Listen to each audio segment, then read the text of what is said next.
믿음의 고백으로 다 함께 말씀 앞에 나아가도록 하겠습니다. 하나님은 나를 사랑하신다. 하나님은 내 인생에 크고 비밀한 계획을 가지고 계신다. 하나님 오늘 또 나와 동행하셔서 그 계획 이루어 주신다. 아멘. 그렇게 될 줄 믿습니다. 한 주간 설교를 준비하면서 유튜브에 성공이라는 단어를 입력해 봤습니다. 참 성공과 관련된 많은 영상들이 있었는데 그 중에 몇 가지 제목에 대해서 말씀드리겠습니다. 압도적으로 성공한 사람들의 3가지 습관, 성공하는 방법, 또 성공의 비결, 성공하는 방법을 말해주는 8억 강의, 참 8억짜리 강의가 있다는 게 의외였습니다. 아무튼 이러한 성공과 관련된 많은 영상들이 있었습니다.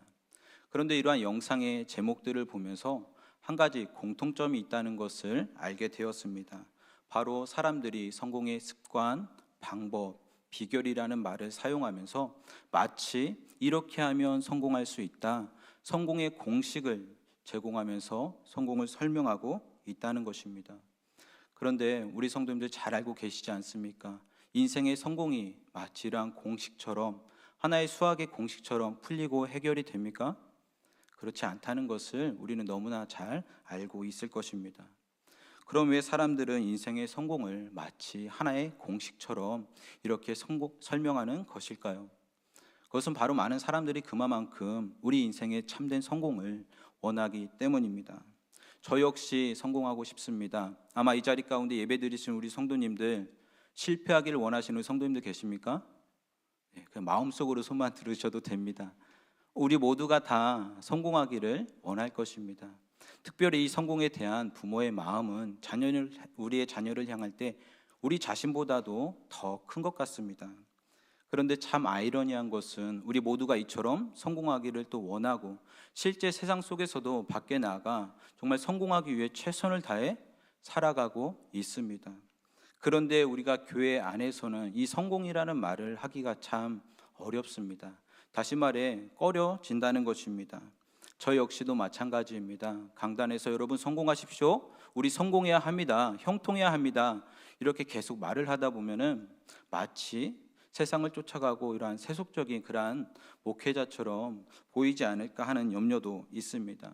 반면에 우리 성도님들에게 고난과 또 십자가와 청렴과 사랑과 용서와 이러한 말들을 계속해서 선포한다면 아마도 그러한 목회자는 좀 더 영성이 있고 좀 더 거룩한 모습으로 보여지지 않을까 하는 생각을 해봅니다. 우리 성도님들의 모임 안에서도 아마 마찬가지일 겁니다. 우리가 모일 때 계속해서 기도하고 또 찬양하고 말씀을, 은혜를 좀 나누는 모습이 있어야 되는데 자꾸 모일 때마다 자녀에 대한 그러한 취업과 또 학업과 남편의 사업과 또 심지어 부동산 이야기, 이런 여러 가지 이야기를 나누다 보면 어떻습니까? 마치 우리 자신이 스스로 너무 세상을 쫓아가고 있진 않은가, 또 상대도 그렇게 비춰질 때가 더러 있습니다. 그런데 우리는 이러한 성공을 마치 세상을 향한 그러한 이야기, 세상을 쫓는 것으로 단정지어서 생각해서는 안 될 것입니다.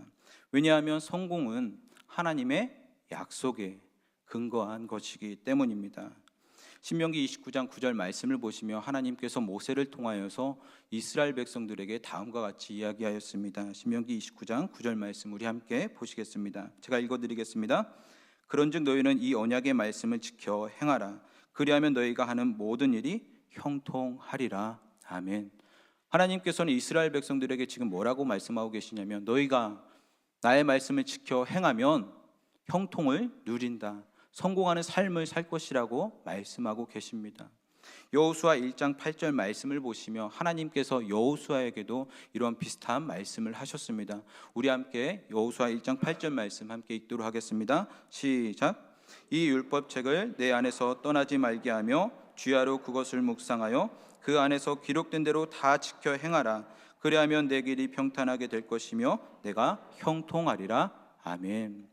하나님께서 여호수아에게도 비슷한 말씀을 주셨습니다. 너희가 내 말을 지켜 행하면 너희가 형통하리라. 여기에서 이 형통이라는 말은 앞으로 나아가다, 발전하다, 번영하다는 이 뜻에서 파생된 것으로 바로 성공을 의미하기도 합니다. 하나님께서 모세와 여호수아에게 이 같은 약속의 말씀을 주셨습니다. 그리고 이 말씀은 여전히 저와 우리 성도님들에게도 동일하게 적용이 되는 말씀이고 여전히 하나님의 그 유효한 말씀이기도 합니다. 그렇기 때문에 우리가 하나님의 말씀대로 살아가면서 성공하고 싶어하는 그 마음이 든다면 이것은 어쩌면 자연스러운 반응이고 또 어쩌면 하나님께서 우리에게 주시는 참된 소망의 마음이라고 할 수 있습니다. 그런데 교회에서 성공에 대한 이야기를 하는 것이 자꾸 꺼려집니다. 왜 그렇습니까? 바로 성공과 함께 우리의 마음 가운데 욕심이 작용하고 있기 때문입니다. 또한 성공한 사람들을 보면 어떻습니까? 쉽게 교만과 자랑으로 이러한 죄 가운데 무너지는 모습을 많이 보게 됩니다.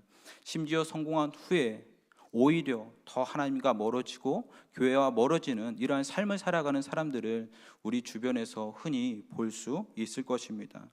그렇다면 하나님께서 우리에게 말씀하시는 진정한 형통, 정말 어떠한 자가 하나님께서 우리에게 약속하신 이 형통을 누리는 자인지 오늘 우리에게 주시는 말씀을 통해 특별히 요셉의 형통을 우리가 함께 살펴보면서 주님의 은혜를 함께 나누고자 합니다. 오늘 말씀 가운데 2절 말씀을 보시며 하나님께서 요셉을 가리켜 뭐라고 말씀하고 계시냐면 그가 형통한 자가 되었다라고 말씀하십니다. 우리 2절 말씀 함께 봉독하도록 하겠습니다. 여호와께서 요셉과 함께 하심으로 그가 형통한 자가 되어 그의 주인 애굽 사람의 집에 있으니. 아멘. 본절에서 요셉이 형통한 자가 되었다라고 말하고 있습니다. 이 말씀이 쉬운 성경에는 요셉이 성공하게 되었습니다라고 번역되어 있습니다. 그리고 공동 번역을 살펴보면 요셉의 앞길이 열렸다라고 번역되어져 있습니다. 그런데 이 같은 요셉의 성공과 번영에 대한 이 서론의 소개가 참 오늘 말씀 가운데 쉽게 이해가 되지 않습니다. 왜냐하면 요셉을 오늘 말씀 가운데 1절 말씀을 보면 지금 요셉은 애굽의 종으로 팔려가고 있기 때문입니다. 우리 1절 말씀 함께 보시겠습니다. 제가 봉독해 드리겠습니다. 요셉이 이끌려 애굽에 내려가매 바로의 신하 추인대장 애굽 사람 보디발이 그를 그리로 데려간 이스마엘 사람의 손에서 요셉을 산이라. 아멘. 여기에서 이스마엘 사람은 우리가 잘 알고 있듯이 아브라함의 여종 하갈, 그 아브라함과 하갈에게서 낳은 이스마엘의 그런 후손을 의미합니다. 그렇다면 지금 요셉은 지금 자신의 친족과 같은 그 사람에게 팔려가고 있는 것입니다. 그것도 낯선 이국 땅 애굽으로, 또 이방 사람 보디발에게 요셉은 팔린 것입니다. 이러한 상황 가운데 하나님께서는 그를 가리켜 뭐라고 말씀하고 계시냐면 그가 형통하게 되었다, 그가 성공하였다, 그의 앞길이 열렸다고 지금 말씀하고 계신 것입니다. 그렇다면 하나님께서 왜 대체 이같이 말씀하셨는지, 그 근거가 무엇인지 오늘 말씀 가운데 함께 살펴보길 원하는데 두 가지 근거를 찾아볼 수 있습니다. 첫 번째 근거는 그의 주인 애굽 사람의 집에 살게 되었다는 것입니다. 우리 2절 말씀 다시 한번 읽도록 하겠습니다. 2절 말씀 함께 읽겠습니다. 여호와께서 요셉과 함께 하심으로 그가 형통한 자가 되어 그의 주인 애굽 사람의 집에 있으니. 아멘. 당시 애굽의 부유한 사람들은 많은 종들을 거느리고 있었습니다. 그러면 요셉의 주인 이 보디발 역시 당시 패권을 장악하고 있던 그 애굽에 또 왕의 춘위대장이라는 높은 관직에 있던 이러한 사람이었던 걸 고려해 봤을 때 그 역시 많은 종들을 보유하고 있었을 것입니다. 그리고 당시에 많은 종들, 대부분의 종들은 집 밖에서 힘든 고된 노동을 하면서 지내야 했고 일부의 종들만 주인의 집 안에서 가사 업무를 하였습니다. 따라서 히브리 사람 요셉, 이제 막 종으로 끌려온 그가 그의 주인의 집 안에서 일하게 되었다는 이 사실은 아마 요셉에게 개인적으로 큰 행운이 되었을 것입니다. 두 번째 근거는 그가 그의 주인에게 은혜를 입어 섬기는 자, 즉 가정 총무가 되었다는 사실입니다. 우리 함께 4절 말씀 함께 보시겠습니다. 제가 읽겠습니다. 요셉이 그의 주인에게 은혜를 입어 섬김에 그가 요셉의 가정 총무로 삼고 자기의 소유를 다 그의 손에 위탁하니. 아멘. 여기에서 그의 주인의 은혜를 입었다, 이 표현은 그의 주인의 눈에 띄었다, 주인의 눈에 들어왔다는 이러한 관용적인 표현입니다. 따라서 요셉이 그의 주인에게 은혜를 입어 섬기는 자가 되었다는 이 말씀은 요셉이 보디발의 집 안에서 일을 하던 중에 요셉은 그의 주인의 눈에 들어왔고 주인은 요셉을 자신을 직접 섬기는 자로 삼았다는 것입니다. 예를 들면 여호수아가 모세를 직접 옆에서 수종 들고 섬긴 것처럼, 또 엘리사가 엘리야를 직접 섬긴 것처럼 요셉이 보디발을 직접 섬기며 또한 그의 가정 총무로서의 역할을 감당하게 되었다는 것입니다. 17세 종으로 끌려온 요셉, 그리고 그의 주인의 집에서 일하게 됨으로 시작된 그의 형통은 바로 그의 주인의 또 모든 소유물을 관리하는 총무의 자리에까지 이르게 된 것입니다. 사실 이 같은 요셉의 성공은 상식적으로 불가능한 일이라 할 수 있습니다. 오늘날에도 여전히 세계 곳곳에서 인종차별의 문제가 발생하고 있습니다. 그리고 이민을 가서 성공한다는 것이 얼마나 어렵고 힘든 일인지를 우리는 이미 잘 알고 있습니다. 그럼 한번 생각해 보시길 바랍니다.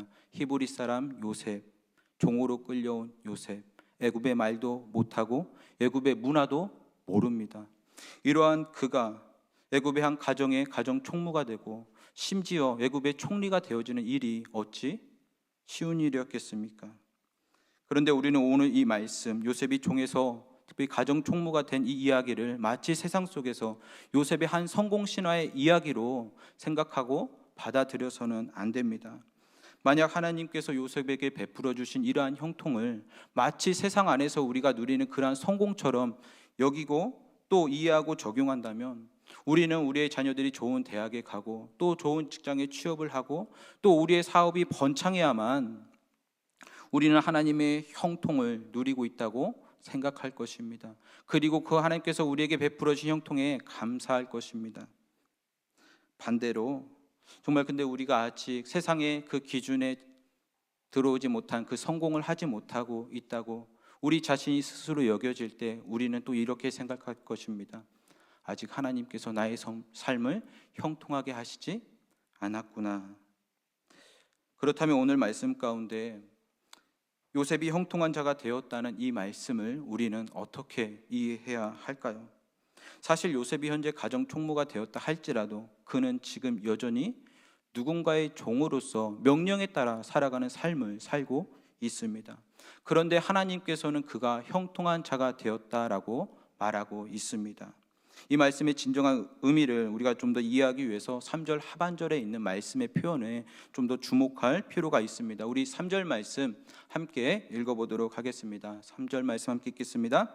그의 주인이 여호와께서 그와 함께 하심을 보며 또 여호와께서 그의 범사에 형통하게 하심을 보았더라. 아멘.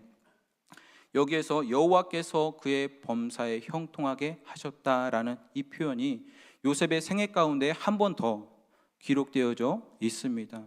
한번 생각해 보시길 바랍니다. 언제 하나님께서 요셉에게 그의 생애 가운데 이렇게 여호와께서 그를 형통하게 하셨다라는 이 말씀을 하셨을까? 아마 문득 요셉이 애굽의 총리가 되었을 때 하나님께서 그를 이렇게 말씀하지 않았을까 하는 생각을 하실 것입니다.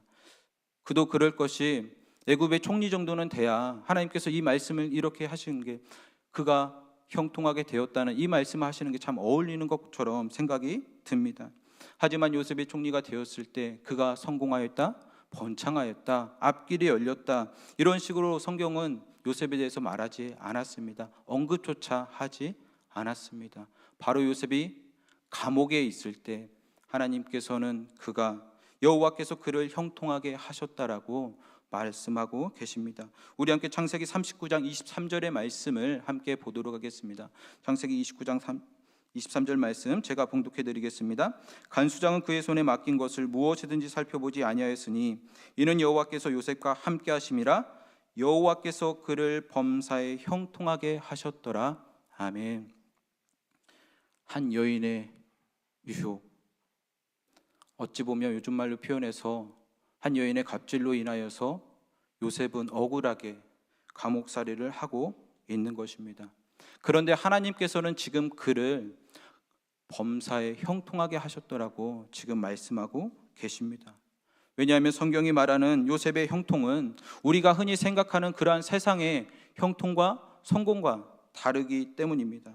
그렇다면 하나님께서 그를 형통한 자라고 말씀하신 그 진정한 이유가 무엇이냐면 바로 요셉이 하나님의 계획과 뜻과 그 인도하심 가운데 종이 되고 지금 죄수의 삶을 살아가고 있기 때문입니다.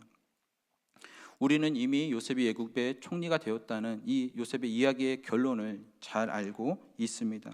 하나님의 구원 계획 속에서 요셉은 애굽의 총리가 되기 위해 형들에게 팔려야 했고, 또 보디발의 종이 되어야 했고, 또 누군가의 가정 총무가 되어야만 했습니다. 그리고 심지어 그는 감옥에도 가야 했습니다. 왜냐하면 하나님께서 요셉을 애굽의 총리로 세워 그와 그의 가족들을 애굽 땅으로 인도하고 그 땅에서 하나님의 백성을 이루시고자 준비하시는 하나님의 그 계획하심이 있었기 때문입니다. 사랑하는 성도 여러분, 하나님께서 범사에 우리를 형통하게 하심은 마치 우리가 하나님을 잘 믿어서 하나님께서 우리의 기도에 다 응답해 주시고 우리의 삶에 부족함이 없는 삶을 살아가기 때문이 아닙니다. 또한 감히 갈 수 없는 대학에 들어가고 또 취업할 수 없는 그 직장에 들어가고 이렇기 때문에 우리가 형통한 삶을 하나님께서 나를 형통하게 하셨다라고 말할 수 있는 것도 아닙니다. 진정한 형통은 하나님의 그 계획과 그 뜻과 그 이끄심 가운데 지금 내가 서 있다는 것, 지금 내가 하나님의 뜻 가운데 살아가고 있다는 것을 깨닫는 것입니다. 이에 하나님의 말씀이 우리의 삶의 형통의 기준이 되어야 합니다. 따라서 저와 우리 성도님들이 하나님의 말씀에 살아가고 있다면 저와 우리 성도님들은 하나님께서 인정하시는 그 형통한 자가 맞습니다.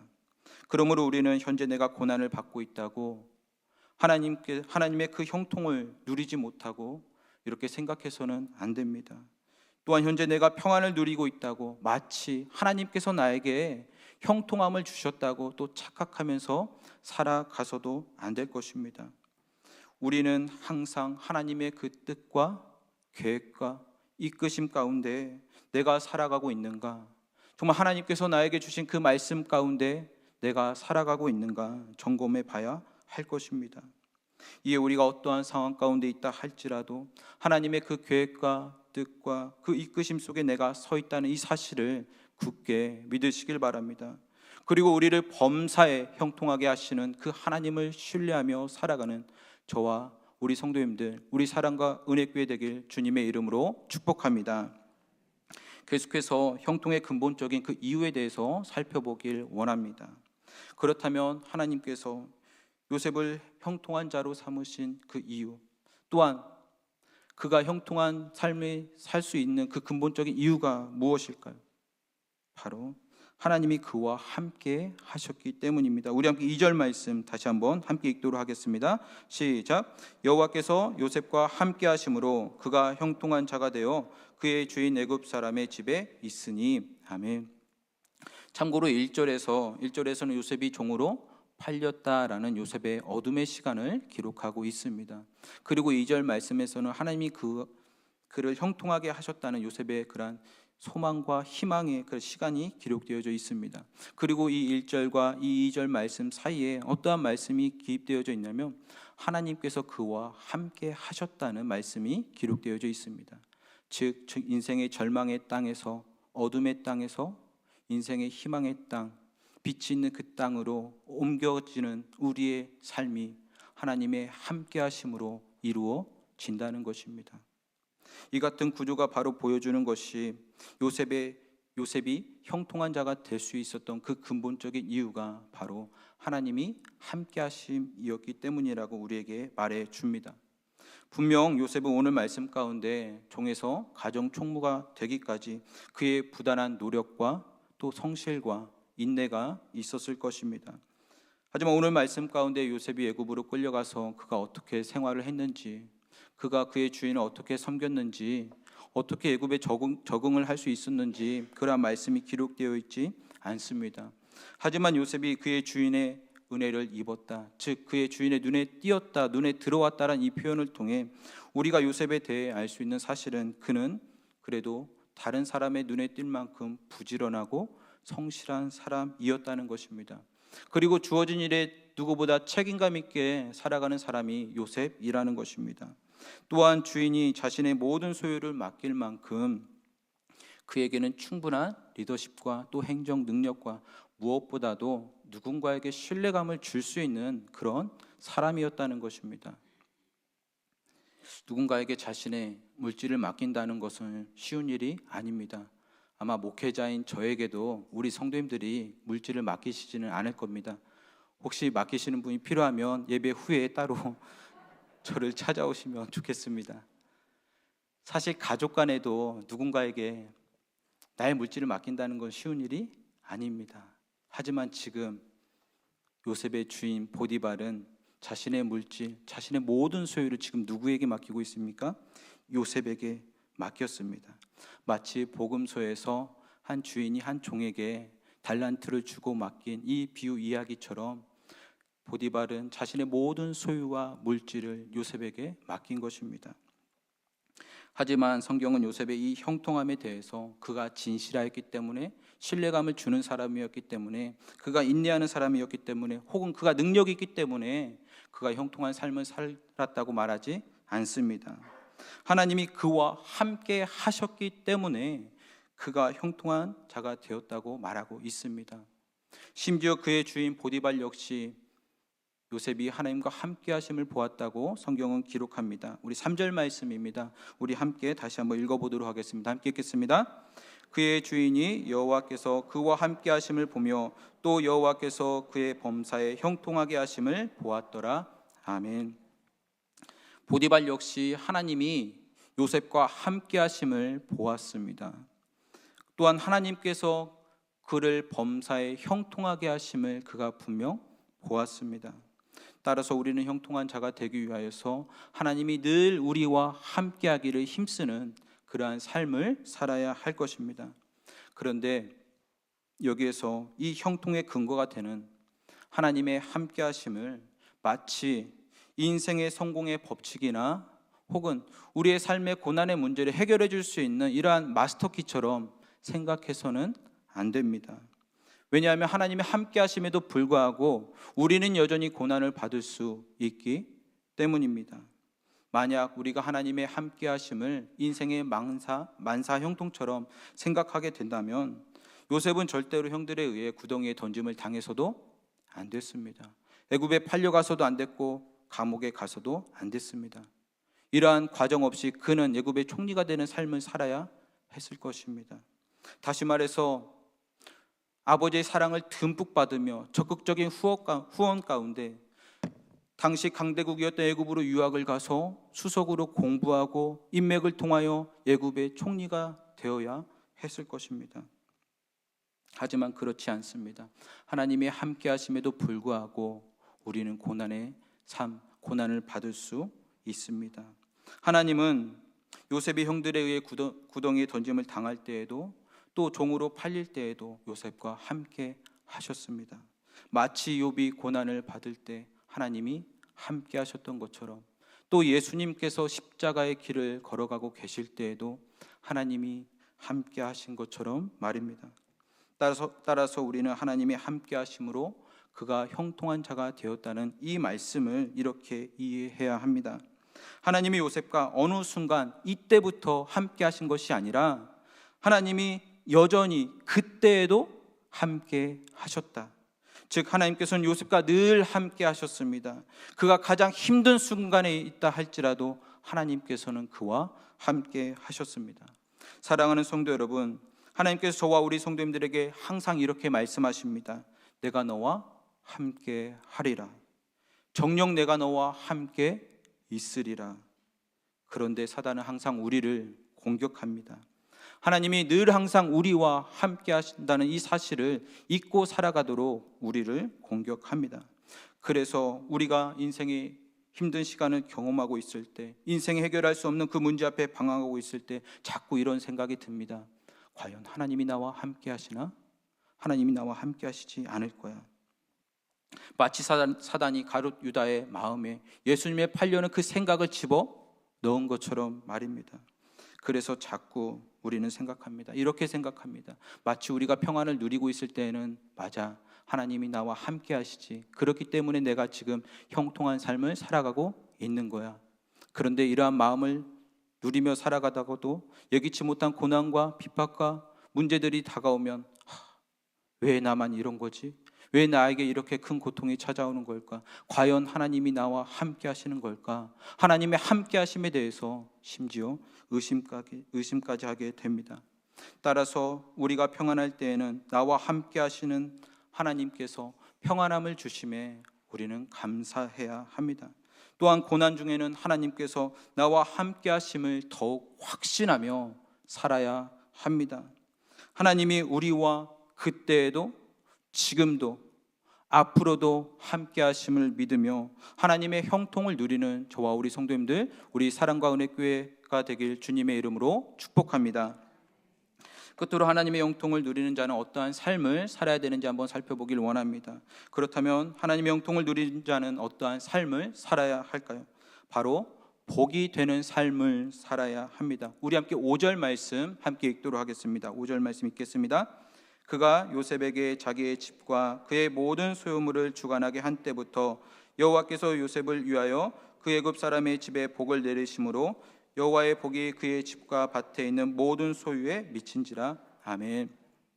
다시 말해 본절에서 요셉이 보디발의 집에 가정 총무가 되고 그의 살림을 다 맡아 관리하기 시작한 때부터 하나님께서 보디발에게 복을 내리셨고 또 그의 모든 소유의 그 풍성함을 경험하게 하셨다는 겁니다. 여기에서 우리는 두 가지 사실을 깨닫게 됩니다. 첫 번째는 여호와께서 요셉을 위하여 애굽 사람의 집에 복을 내리심으로라는 표현을 통해 알 수 있듯이 복을 내리시는 분이 바로 하나님이라는 겁니다. 복의 주체가 하나님이시고 우리는 하나님께서 주시는 그 복을 받는 대상자라는 겁니다. 둘째로 여호와의 복이 그의 집과 밭에 있는 모든 소유에 미친지라. 이 같은 표현을 통해 우리는 하나님의 축복이 머물러 있는 것이 아니라 계속해서 흘러가야 한다는 사실을 깨닫게 됩니다. 마치 하늘에서 내린 비가 온 땅을 다 적시고 바다로 흘러가는 것처럼 하나님께서 하나님의 사람에게 허락하신 그 축복이 그들의 안에만 머물러 있는 것이 아니라 주변의 사람들에게 계속해서 세상을 향해 흘러가야 한다는 것입니다. 최근 아내와 딸과 함께 우연히 유튜브 영상을 보게 되었는데 돈줄로 혼이 난 치킨집 사장님이라는 영상을 보았습니다. 앞에 이 돈줄이라는 말을 잘 이해하지 못하실 것 같아서 제가 설명을 드리도록 하겠습니다. 오늘날 많이 쓰이는 표현인데요. 돈줄은 돈과 혼줄내다라는 이 두 단어가 합쳐져서 사용된 말입니다. 그런데 우리가 일반적으로 혼줄을 낼 때 언제 혼쭐 냅니까? 잘못을 하고 있을 때, 꾸짖을 때 우리는 혼냅니다. 근데 여기에서는 반어법으로 사용되었습니다. 따라서 어떠한 사람이 옳은 행동을 했을 때 이 사람은 돈으로 혼나야 돼, 이럴 때 사용하는 말입니다. 즉 돈을 벌게 해주는 것과 또 혼이 날 정도로 바빠지는 것, 이 두 가지 의미가 합쳐진 단어입니다. 그래서 오늘날 착한 일을 많이 하는 그러한 자영업자들의 매출을 올려주기 위해서 국민들 사이에 시행되고 있는 것입니다. 우리 성도님들 돈줄 한번 맞아보고 싶으시죠? 저도 마찬가지입니다. 이 치킨집 사장님의 돈줄은 한 고등학생이 1년 전 자신과 어린 동생에게 무료로 치킨을 준 그 사장님에게 고마운 마음을 담아서 한 통의 손편지를 한 치킨 프랜차이즈 본사에 보내고 또 이 이야기가 뉴스에서 나오면서부터 시작되었습니다. 요즘 코로나로 많은 사람들이 참 힘든 시간을, 이 고난의 터널을 지나고 있습니다. 이 치킨집 사장님 역시 마찬가지였습니다. 장사가 너무나 안 돼서 너무 힘들어서 밤하늘의 별이라도 쳐다보려고 나아갔다고 합니다. 그런데 가게 주변에서 치킨 하는 소리가 들렸다고 합니다. 바로 어린 동생이 형에게 치킨을 사달라고 조르는 그러한 소리였습니다. 그리고 그 당시 사장님 볼 때 이 형이 두 주먹을 불끈 쥐고 있었다고 합니다. 누가 봐도 이 상황이 지금 어떤 상황인지 딱 이해할 수 있는 그러한 상황이었다고 합니다. 그래서 이 치킨집 사장님이 형과 동생을 가게 안으로 드렸다고 합니다. 가게 안으로 들어올 때 형이 안절부절 못하며 사장님에게 이렇게 5천 원을 보이면서 말을 했다고 합니다. 5천 원밖에 없으니 5천 원치만 먹을 수 있나요? 이 형의 말에 사장님은 가슴이 저려왔고 가슴 아픈 마음에 일단 치킨을 내어주고 5천 원을 아무래도 받은 것 같습니다. 그리고 치킨을 먹은 후에 이 형제가 다시 집으로 돌아갈 때 사장님께서 이 형에게 다시금 5천 원을 돌려주고 또 배웅하면서 이렇게 말했다고 합니다. 또 배고프면 언제든지 찾아와라. 닭은 내가 원하는 만큼 줄 수 있으니. 이후 동생은 몇 번 이렇게 사장님을 찾아가 치킨을 먹곤 하였지만 동생마저 미안한 마음에 발길을 끊었다고 합니다.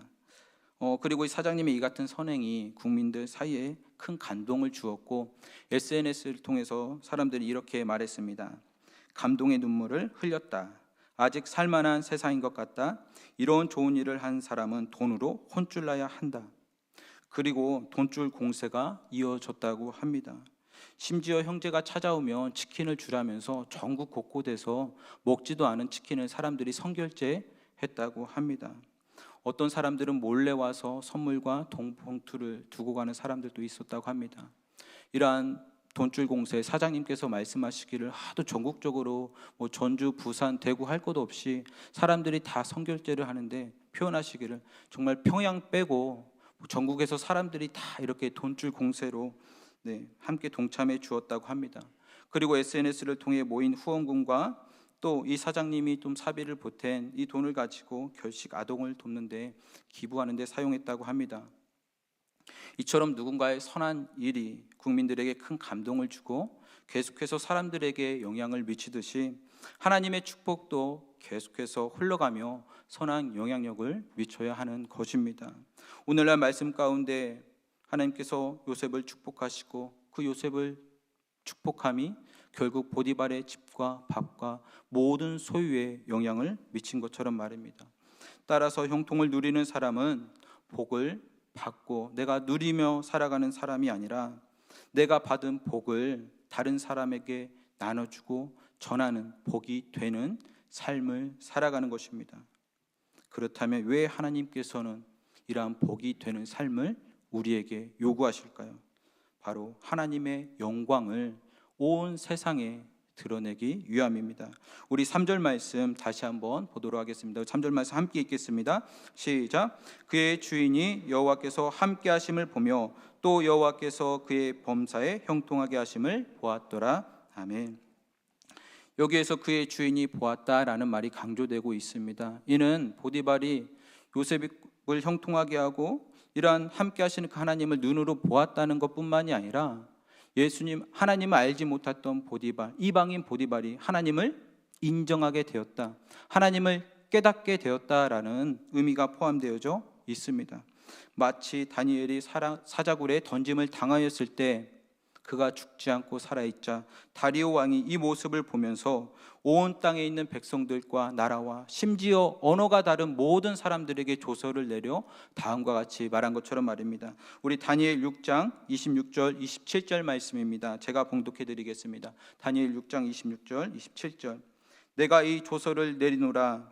내 나라 관할 아래에 있는 사람들은 다 다니엘의 하나님 앞에서 떨며 두려워할지니 그는 살아계시는 하나님이시오 영원히 변하지 아니하실 이시며 그의 나라는 멸망하지 아니할 것이요 그의 권세는 무궁할 것이며 그는 구원도 하시며 건져내기도 하시며 하늘에서든지 땅에서든지 이적과 기사를 행하시는 이로써 다니엘을 구원하여 사자의 입에서 벗어나게 하셨음이라.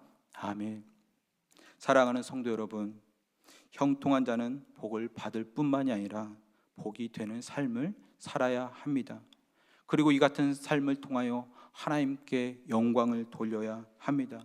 그래서 마태복음 5장 16절 말씀을 보시면 예수님께서 이렇게 말씀하셨습니다. 우리 5장 16절 말씀 함께 읽겠습니다. 이같이 너희 빛이 사람 앞에 비치게 하여 그들로 너희 착한 행실을 보고 하늘에 계신 너희 아버지께 영광을 돌리게 하라. 아멘. 다시 말해서 우리의 착한 행실의 그 빛을 사람들에게 비치라는 것입니다. 근데 이 빛은 우리의 빛이 아닙니다. 그리스도의 빛입니다. 이 그리스도의 빛을 세상에 비침으로써 하나님께 영광을 돌리는 삶을 살라는 것입니다. 따라서 하나님을 믿는 사람들은 고난 중에도 관용과 초연함을 베풀면서 또 베품과 섬김을 통하여 오히려 나보다 더 힘들어하고 있는 사람들에게, 도움이 필요한 사람들에게 그들의 눈물을 닦아주고 그들의 마음을 이해해 주는 삶을 살아야 합니다. 그때 사람들은, 세상 밖에, 교회 밖에 있는 세상 사람들은 성도의 이러한 모습을 보면서 하나님을 보게 될 것입니다. 그리고 교회 안에 있는 성도들은 그때 비로소 우리가 정말 형통한 삶을 살고 있구나, 이 사실을 깨닫게 될 것입니다. 더불어 세상에 존재하는 교회 역시 마찬가지입니다. 교회는 숨어있는 공동체가 아닙니다. 세상과 별개의 그러한 공동체가 아닙니다. 하나님의 축복과 사랑이 전해지고 또 하나님의 영광이 드러나야 하는 곳입니다. 주님의 몸된 교회를 통하여 하나님의 축복과 사랑이 흘러갈 때 세상은 교회를 보면서 그때 말할 것입니다. 역시 교회는 달라. 그리고 교회는 그때에 비로소 형통하다 스스로 말할 수 있는 것입니다. 간절히 바라기는 우리 사랑과 은혜교회 성도님들, 또 교회, 복이 되는 성도요 복이 되는 교회가 되길 간절히 소원합니다. 그래야 해서 우리 주변의 사람들과 지역과 세상에 정말 하나님의 빛을 비치며 하나님께 영광을 돌리는 우리 성도님 되시길 간절히 소원합니다. 말씀을 정리하겠습니다. 이 시간 우리 자신에게 한번 스스로 질문해 봤으면 좋겠습니다. 나는 과연 주님의 진정한 형통을 누리고 있는 자인가? 마음속으로 한번 스스로 질문해 보시길 바랍니다. 내가 어떠한 부분에서 하나님께 나의 형통을 고백해 왔는지 이 시간, 그리고 결단할 수 있는 이 시간이 되길 원합니다. 꼭 기억하시길 바랍니다. 주님의 형통은 세상의 성공과 무관합니다. 또한 주님의 형통은 세상의 실패와도 무관합니다. 진정한 형통을 누리는 자는 현재 나의 삶이 하나님의 그 계획과 뜻과 이끄심 가운데 살아가고 있다, 서 있다는 이 사실을 믿는 성도들입니다. 둘째로 어떠한 상황 속에서도 하나님이 나와 함께 하신다는 이 사실, 이 믿음을 갖는 자들입니다. 셋째로 하나님의 복을 받아 복이 되는 삶을 살아가는 자들입니다. 오늘 이 시간 하나님께서 주신, 우리에게 말씀해 주신 요셉의 이 형통이 저와 우리 성도님들의 형통의 삶이 되어 한 주간도 세상의 빛으로서 하나님께 영광을 돌리는 저와 우리 성도님들, 또 우리 사랑과 은혜교회가 되길 주님의 이름으로 간절히 축복합니다. 우리 함께 하나님께서 우리에게 주신 말씀을 기억하면서 함께 기도하길 원합니다. 우리의 상황과 형편에 따라 주님의 형통을 고백하였던 나의 모습을 이 시간 회개하고 정말 다시금 하나님의 말씀이, 하나님의 뜻이, 계획이, 이끄심이 우리의 형통의 기준임을 하나님 앞에 고백하길 원합니다. 그리고 이를 위해서 필요한 우리의 믿음이 있습니다. 바로 하나님의 이끄심, 계획, 뜻입니다. 또 나와 함께 하나님이 함께 하신다는 이 믿음입니다. 이러한 믿음 가운데 우리는 복이 되는 삶을 살아야 합니다. 이것이 바로 하나님의 형통을 누리는 자입니다.